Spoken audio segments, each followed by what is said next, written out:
સામાજિક આગેવાનોની હાજરીમાં ગ્રામજનો દ્વારા ઝાલોદ તાલુકા વિકાસ અધિકારીને રજૂઆત કરવામાં આવી। ઝાલોદ તાલુકાના પ્રધાનમંત્રી આવાસ યોજનાનો સર્વે ચાલી રહ્યો છે, ત્યારે ઝાલોદ તાલુકાની વિભાજિત અંદાજિત 30 જેટલી ગ્રામ પંચાયતમાં હજુ સુધી સર્વેની કામગીરી ચાલુ ન થતા ઝાલોદ તાલુકાના સામાજિક આગેવાનો દ્વારા ઝાલોદ તાલુકા વિકાસ અધિકારીને આવેદનપત્ર આપી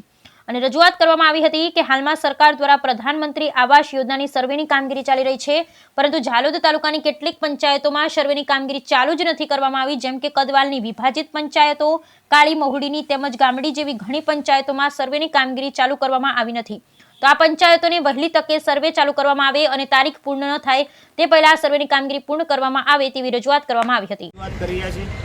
27 જેટલી જે ગ્રામ પંચાયતો આવેલી છે, આ ગ્રામ પંચાયતોની અંદર અત્યારે જે પ્રધાનમંત્રી આવાસ યોજનાની સર્વેની કામગીરી હજી સુધી ચાલુ કરવામાં નથી આવી, તો તાત્કાલિક ધોરણે સર્વે કરવામાં આવે એવી અમારી રજૂઆત છે। સાથે અલગ અલગ ગ્રામજનોની એવી પણ રજૂઆત છે કે જ્યાં પણ સર્વે કરી રહ્યા છે ત્યાં કંઈક